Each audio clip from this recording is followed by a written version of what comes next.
26-এ BJP সরকারকে নিয়ে আসুন, না তো বোমের শব্দ হবে, না তো গুলির আওয়াজ হবে, না তো দুর্নীতির দুর্গন্ধ হবে। হুঙ্কার দিলীপ ঘোষের। আরো কি বললেন অবশ্যই শুনে নিন। পরিস্থিতি তৈরি হয়েছিল তখন এই বাংলার জনক ডক্টর শ্যামাপ্রসাদ মুখার্জিও গ্রামে গঞ্জে মিছিল করেছিলেন সাধারণ জনতাকে নিয়ে। তখন বহু বিশিষ্ট নাগরিকও তার সঙ্গে এসেছিলেন। ওনার ডিমান্ড ছিল যে পূর্ব পাকিস্তান আর পশ্চিম পাকিস্তান হয়ে গেছে। তার জনক কায়েদে আজম জিন্নাহ, যার পায়ে গিয়ে কংগ্রেস কমিউনিস্ট সবাই মাথা ঠুকেছিল, পাকিস্তানকে উপঢৌকন দিয়েছিল, সেই শ্যামাপ্রসাদ মুখার্জি ওই দেশের যে বিভাজক, যে জিন্নাহ, যে জীবনে নামাজ পড়েনি, যে নিজে মুসলমানই ছিল না, খালি মুসলমান জন্মেছিল, গরুও খেত শুয়োরও খেত, সে মুসলমানদের নেতা হয়েছিল। তার কাছে আমাদের তৎকালীন নেতা গান্ধীজি থেকে নেহরু সবাই মাথা ঠুকেছিলেন। সেই জিন্নাহ চোখে চোখ রেখে শ্যামাপ্রসাদ বলেছিলেন যে আমি বাঙালি হিন্দুর হোমল্যান্ড চাই। জিন্নাহ বলেছিল যে কলকাতা ছাড়া পাকিস্তান হবে না, নো পাকিস্তান উইদাউট কলকাতা।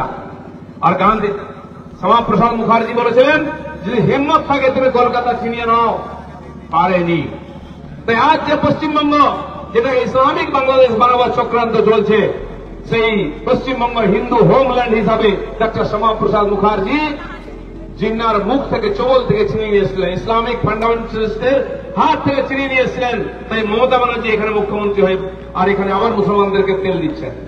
জ্যোতি বসু, বুদ্ধদেব ভট্টাচার্য সেকুলারিজমে গুলি খাইয়েছিলেন, শ্যামাপ্রসাদের জন্য মুখ্যমন্ত্রী হতে পেরেছিলেন। দেশ ভাগের পরেও প্রায় 3.5 কোটি বাঙালি হিন্দু উপাস থেকে যারা চলে এসেছেন, তাদের নাগরিকত্ব দেওয়ার জন্য কেউ চেষ্টা করেনি। তাদের ভোট নিয়ে কংগ্রেস, কমিউনিস্ট, টিএমসি বারবার ক্ষমতায় এসছে, কিন্তু যখন নাগরিকত্ব দেওয়ার কথা উঠেছে এরাই বিরোধিতা করেছে। নাগরিকত্ব সংশোধনী বিল সিএএ, তার বিরোধিতা পার্লামেন্টে কংগ্রেস, কমিউনিস্ট আর টিএমসি করেছে। সেই পাস হয়ে যাওয়ার পরে আজকে ওয়াকফ আইন নিয়ে যেরকম আগুন লাগানো হচ্ছে, পশ্চিমবাংলায় 3 দিন ধরে আগুন লাগানো হয়েছে সিএএ কে তুলে নিতে হবে বলে। তখন বিল্ডিং অফিস পোড়ানো হয়েছে, রেল লাইন উপড়ে দেওয়া হয়েছে, ট্রেন পোড়ানো হয়েছে, স্টেশন পোড়ানো হয়েছে, বাস পোড়ানো হয়েছে, আর পশ্চিমবঙ্গে আগুন জ্বালানো হয়েছে। আবার একই দৃশ্য আমরা দেখতে পাচ্ছি এই যখন ওয়াকফ সংশোধনী আইন পাস হয়েছে। তখনও চুপ ছিল মমতা সরকার, আজকেও চুপ আছে। একটা কেস নেই, একটা লাঠি নেই, একটা অ্যারেস্ট নাই। কিসের স্বার্থে, কেন প্রোৎসাহন দেওয়া হচ্ছে?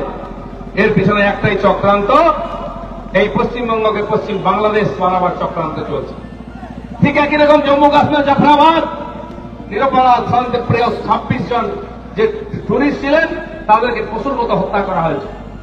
প্যান্ট খুলে পুরুষদের দেখা হয়েছে, হিন্দুরা মুসলমান, তারপরে গুলি মারা হয়েছে। পৃথিবীর ইতিহাসে এর মানে জঘন্যতম হত্যাকাণ্ড হয়নি। তাই সারা দেশ আজ হিন্দু মুসলমান নির্বিশেষ তার বিরুদ্ধে গর্জে উঠছে, অমানবিক কৃত্যের বিরুদ্ধে। সারা বিশ্ব আজকে নরেন্দ্র মোদীকে ব্ল্যাঙ্ক চেক দিয়েছে, যা ইচ্ছা লিখে নিন, যা ইচ্ছা করুন, আমরা সঙ্গে আছি। কারণ এরপরে আর এরকম জঘন্য হত্যাকাণ্ড যেন না হয় ধর্মের নামে, মৌলবাদের নামে। আজ আমরা রাস্তায় রয়েছি। কাশ্মীরকে ইসলামিক পাকিস্তানের অঙ্গ হতে দেব না, আর পশ্চিমবঙ্গকে ইসলামিক পশ্চিম বাংলাদেশের অঙ্গ হতে দেব না। তাই এই দুপুরবেলা আমরা রাস্তায় হাঁটি। আমাদের পূর্বসূরি ডক্টর শ্যামাপ্রসাদ মুখার্জি যে হিন্দু বাংলা আমাদেরকে তুলে দিয়েছেন, মমতা ব্যানার্জি এটাকে মুসলিম বাংলাদেশ তৈরি করতে চাইছে, তার বিরুদ্ধে আমাদের আন্দোলন। তাই রাস্তায় আমরা হাঁটছি। এখানকার জনতা, এই মেদিনীপুরের রাষ্ট্রবাদী প্রতিবাদী জনতা চিরদিন লড়াই করেছে। মুঘল পাঠানদের বিরুদ্ধে লড়াই করেছি আমরা, আমাদের পূর্বপুরুষরা লড়াই করেছে। ইংরেজদের বিরুদ্ধে লড়াই করেছি আমরা। পরে এই সেকুলার আর তোষণবাদী কংগ্রেসের বিরুদ্ধে লড়াই করে তাকে খালি করেছে। সিপিএম এর বিরুদ্ধে লড়াই করে লালকে আজকে আমরা গেরুয়া করেছি। আর টিএমসি, এই মৌলবাদী ভ্রষ্টাচারের টিএমসি, তার বিরুদ্ধে লড়াই করছে। এখানকার মানুষ বারবার সংকেত দিয়েছে পরিবর্তন চায়। আর পরিবর্তন, এখানকার রাজনৈতিক পরিবর্তন একমাত্র সমাধান। হিন্দুদের সুরক্ষা, মা বোনদের সম্মান আর আমাদের বর্তমান প্রজন্মের ভবিষ্যৎ যদি সুরক্ষিত করতে হয়, এই মমতা ব্যানার্জির দুরাচারী ভ্রষ্টাচারী সরকারকে ছুঁড়ে ফেলে দিন। 26-এ বিজেপির সরকার নিয়ে আসুন, না তো বোমের আওয়াজ হবে, না বন্দুকের আওয়াজ হবে, না তো দুর্নীতি দুর্গন্ধ আসবে। একমাত্র বিজেপি মানুষকে ন্যায় দিতে পারে, ভবিষ্যৎকে সুরক্ষিত করতে পারে।